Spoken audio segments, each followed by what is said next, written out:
Hi guys, welcome back to my YouTube channel. I'm on a roll tonight. I fixed my white, my bobbin button picking up on it. And I've had a Pfaff 130-6 that the zigzag's been locked up on since I got it, which is about 3 weeks ago. And I just got it unlocked today and I'm going to show you how. You're only going to find one other video on YouTube about these machines. The problem with that is it's different than mine, okay? And I'm going to show you why. On the other video, your set screw is going to be down here. This is an embroidery setup. And you're not, I'm going to change my light here. You're not going to find very much on these embroidery setups. See how it is? Because it's got the screw there, and then I'm not real sure what this is here, okay? And I'm going to show you this for a minute because this has got a lot to do with it getting unlocked. This moves your needle from right, left to center, okay? You push it back and you pull it up or push it down, whatever you need to do, okay? Now, when I was doing this, and I'm going to show you the embroidery on the back here real quick. This is your embroidery kit for your machine. Okay? My door's open. Anyway, what happens is these things lock up on a regular basis. They freeze up, okay?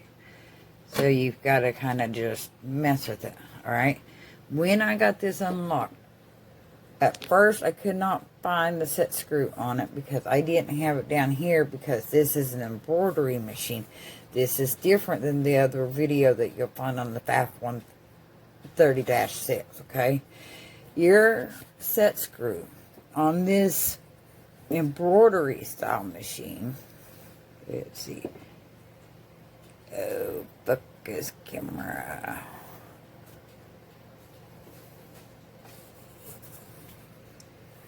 Is right here, okay?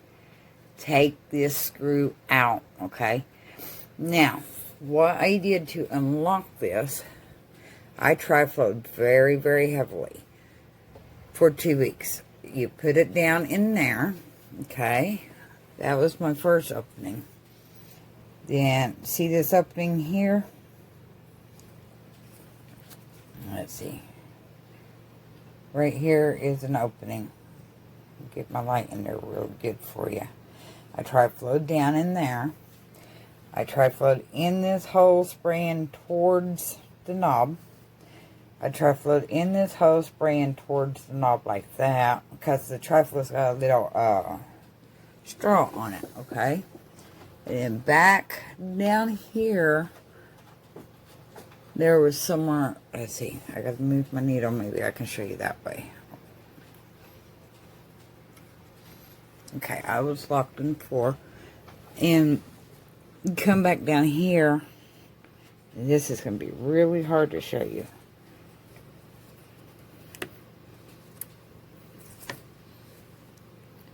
This hole right here. I try to float up in there. I don't know how well you can see that, but right here is a hole. And it's really hard to show you, but I'm going to tell you it's there, okay? Then, when I was in the process of triflowing, I would move this around. To see, when I moved it, it put my holes back over here on this side. Trying to get my light right here. See that hole there? Okay.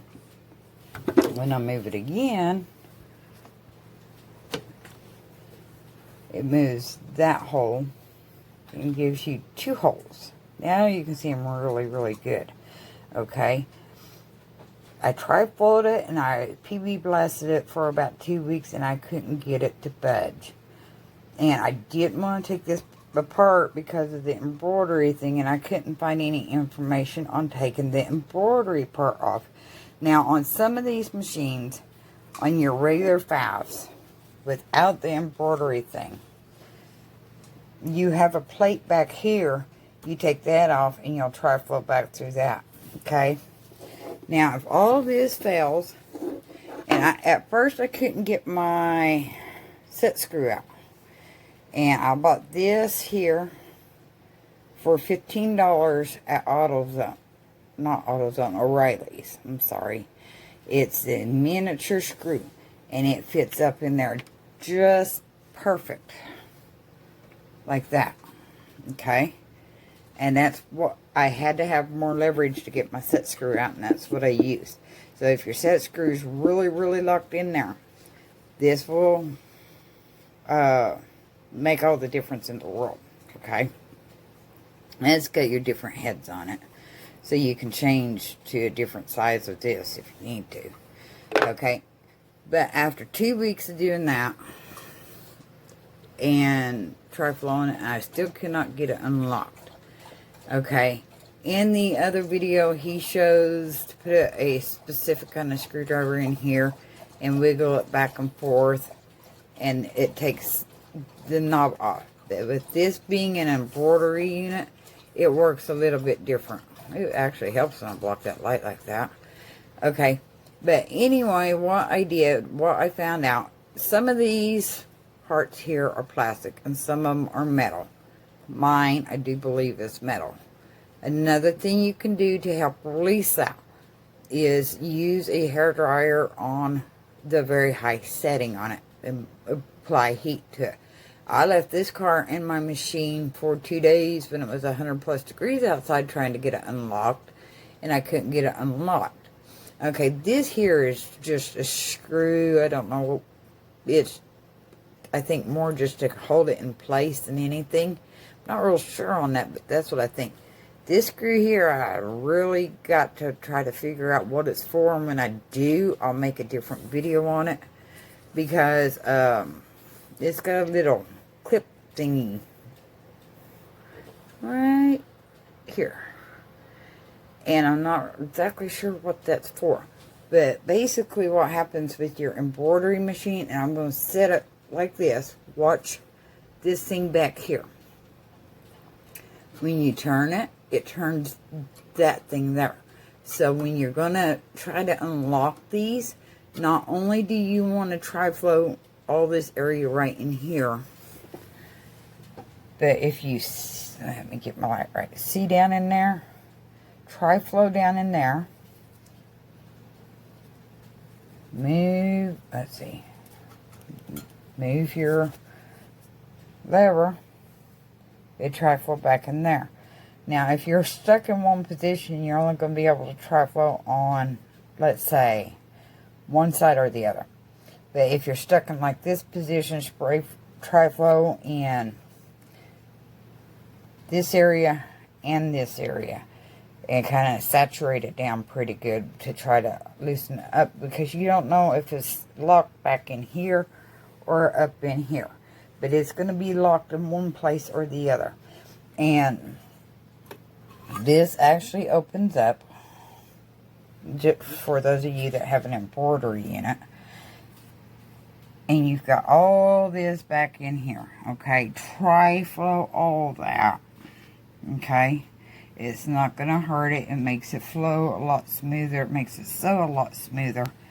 But basically, you've got all these mechanical moving parts back in here, okay? So, you're going to tri-flow all that. If you still cannot get it unlocked, what I have found out, you put kerosene in here. Again, I'm going to block my light because it seems to do a little bit better that way.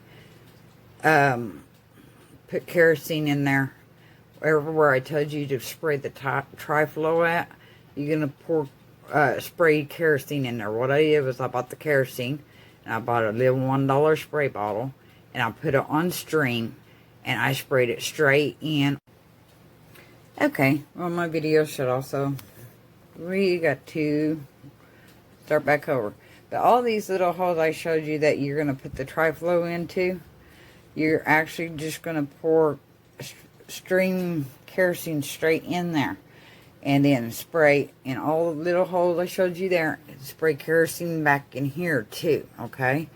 And what you're going to do is I spray kerosene on it. I'll let it set for about 36 hours.